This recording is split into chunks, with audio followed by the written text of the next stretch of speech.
Hello there, stranger. It's been a while, over 2 months since we last had a recording. Um, I've recorded this intro in my head about 1,000 times and I still can't get it right. Um, I potentially could have come back with a polished guest episode, the Equestrian Motherhood Census results, some grand plan, something else to launch. I'm really good at that.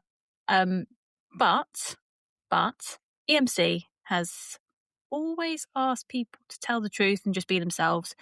So this is me hopefully doing the same.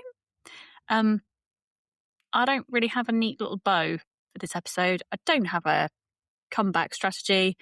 Maybe just a little bit of honesty for you guys. So let's just rewind a little bit. Start the year. This winter was flipping naff, was it not? And I'm going to be honest, my arse was handed to me every single day.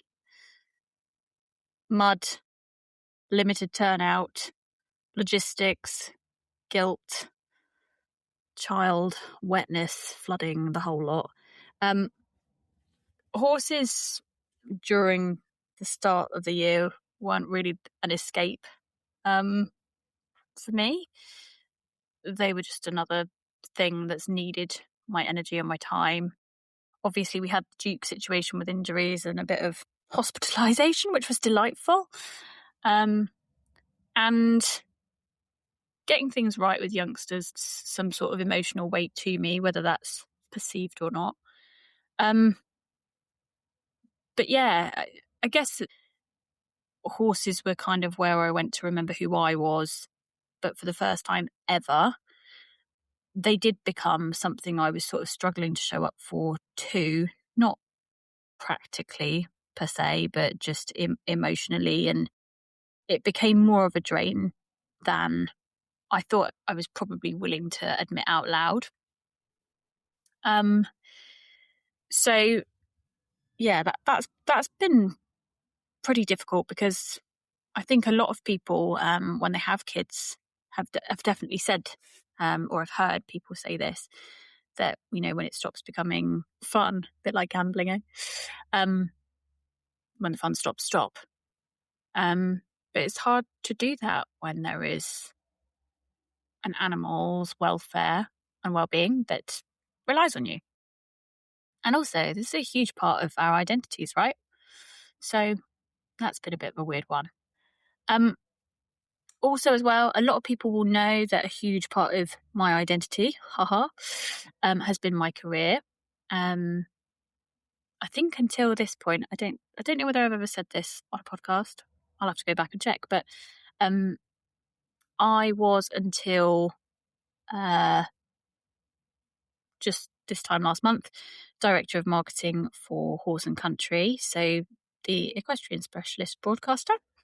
And I love my job. Really proud of what we achieved there, from going from, you know, basically nothing to the subscription model that it is today. Built an amazing team, and yeah, just I really love marketing. That's fell into the right career for sure. But I chose earlier this year to leave my role there. It's really hard for me to say it out loud. I didn't fail, but I felt like I couldn't be exceptional at every role I was required to do in my life. So I couldn't be great at that job and leading a team and giving what the business needed, as well as being a great mum, as well as being a great partner, as well as being a great horse mum, dog mum, and also just being myself. Pre-Rafe, when the business was really building, I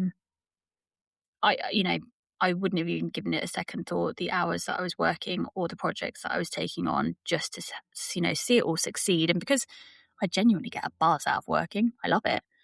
But I was setting impossible standards for myself that I didn't feel like I could keep achieving. And the reality is that our family need more at the moment than I could possibly do whilst also doing that job. And obviously, I've had that very frank conversation with people in the team there and people at the company. And it's really, really, really difficult and jarring to leave something that you've helped build from the ground up. And to leave people that you genuinely enjoy spending time with. That's the other thing as well. And obviously, for those of you OG podcast listeners, that's where Sophie and I met. So she's director of sales at agency still, and she was kind of my counterpart within the business. So, we work really closely together. You guys might also remember Mel Newman, who's there still as well.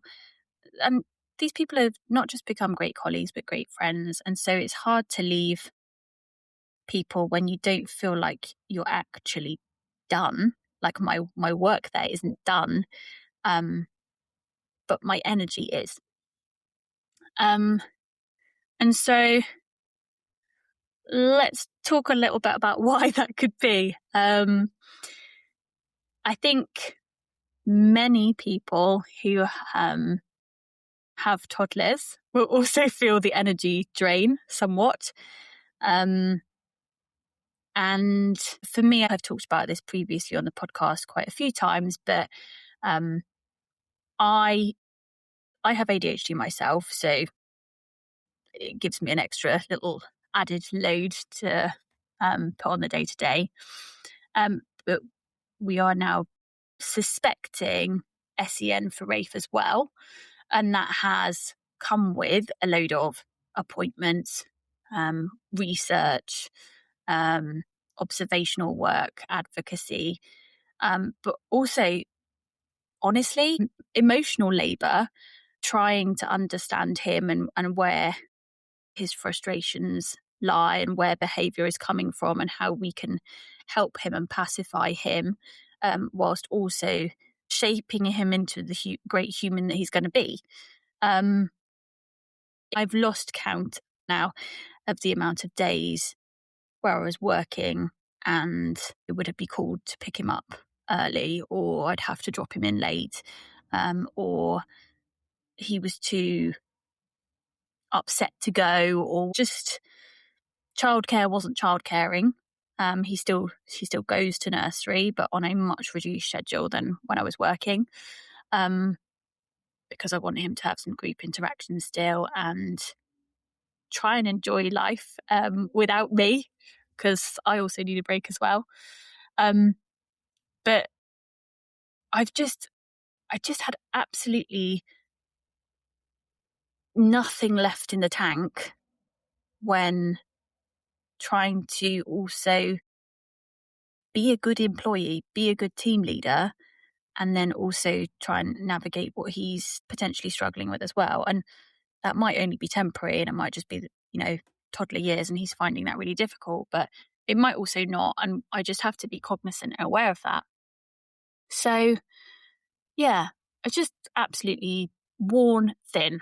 Nothing left, nothing left to give. And that kind of brings me on to this little community, and also who I am as an equestrian professional as well.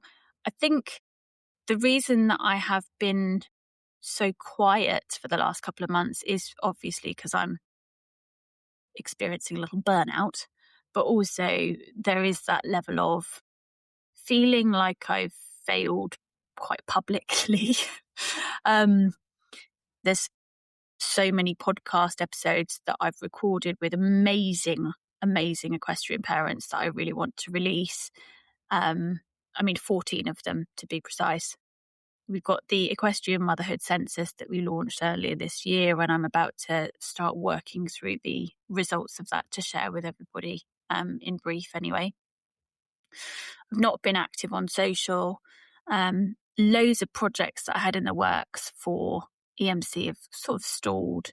And I think every time I've opened my laptop or my notebook or laid in bed at 2 a.m. being able to sleep, I've not really seen the opportunities around those things. I've just, I guess, seen compiling evidence of things that I've not done. And it's really hard. I guess people can see the gaps, can't they? They can see the gaps and they can see when you're not active and when you're not doing things and when you're not advocating for them. And I guess that's also contributed to sort of feeling a little bit like a fraud, because the whole idea of the Equestrian Mums Club is not to be my show and my point of release, although as a byproduct, it sort of has been a release, which Sophie and I have talked about a few times.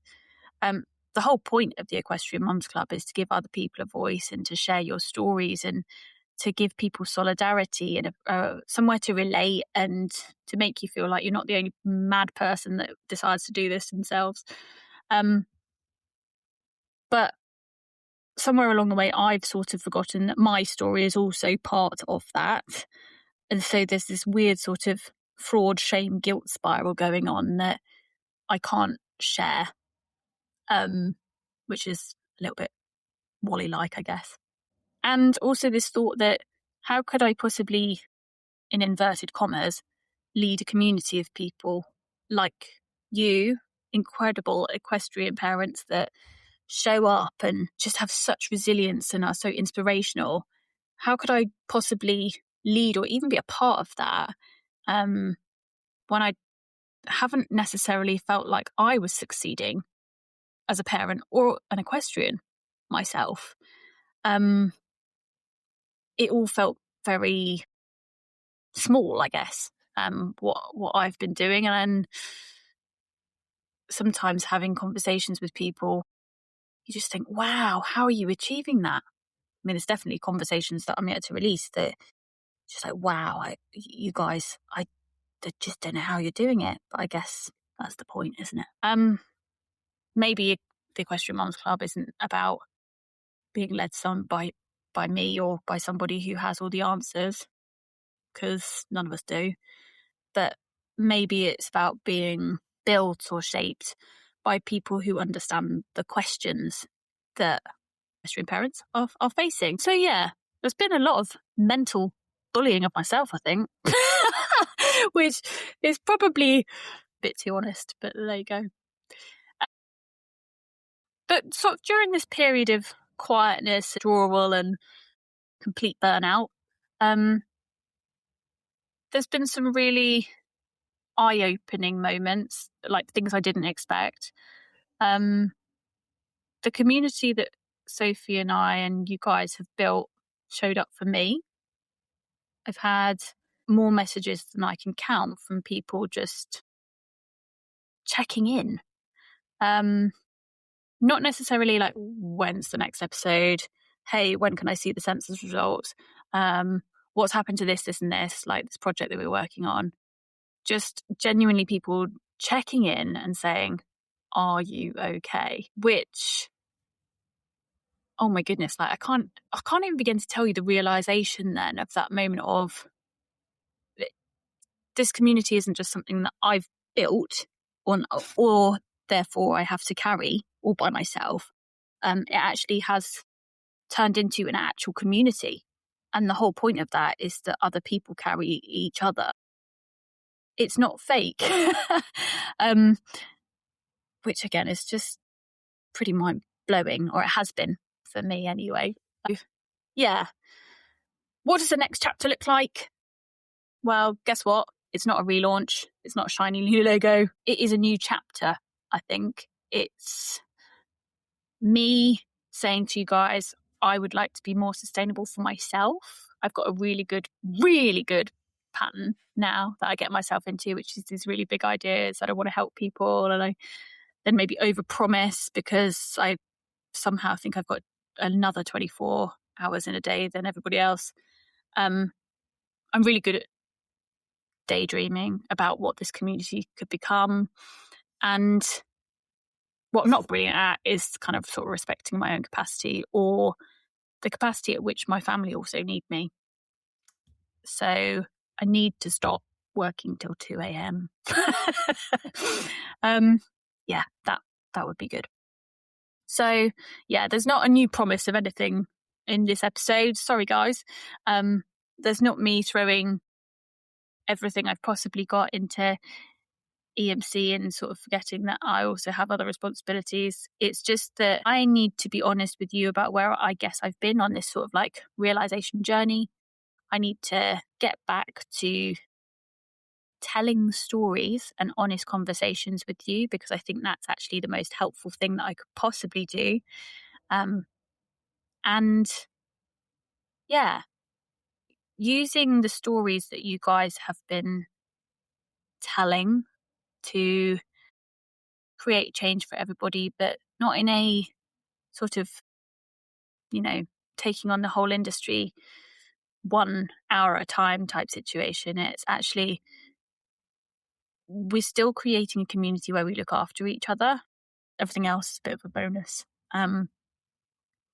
And not measuring the success of the community by things we do or projects that get done or resources that are created or partnerships that are made. It's actually where we look after each other, where we notice each other, where we can relate to each other. Like that is the core of this. We've got something to be proud of here. The Equestrian Mums Club isn't something that Sophie and I have created, and it's this amazing sort of beacon of hope and advocacy. It's actually a community that we've created with you guys, and a lot of you I wouldn't have known if we hadn't a press record on that very first episode where we had no idea what we were doing. Definitely still don't. Those stories that we've told that matter to someone else. And actually, that's exactly what we set out to build.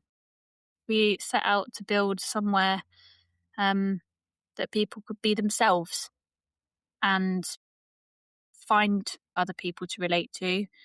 And if they could get some help with questions and topics of interest along the way, then brilliant. Although we are definitely never proclaiming to be experts. Yeah. Perhaps this is the biggest sign that we've built exactly what we set out to do in the first place. So yeah, thank you for waiting for me if you have. Thank you so much for checking in if you have. You guys are incredible. And thank you for reminding me that actually this isn't about something that I have to carry on my own. It is something that we've built together. I would love to know what season that you are in right now. What are you carrying that nobody else can probably see? And yeah, I suspect in 6 months' time, this will all look really different. But I'd like to sum this up by saying you can be an incredible equestrian mother and still be struggling in the day to day. A lot of us are as well. So if you've got something that you want to share with me, I'd love to hear it. And thank you so much for tuning in again. Yeah, be back with you very soon. Bye.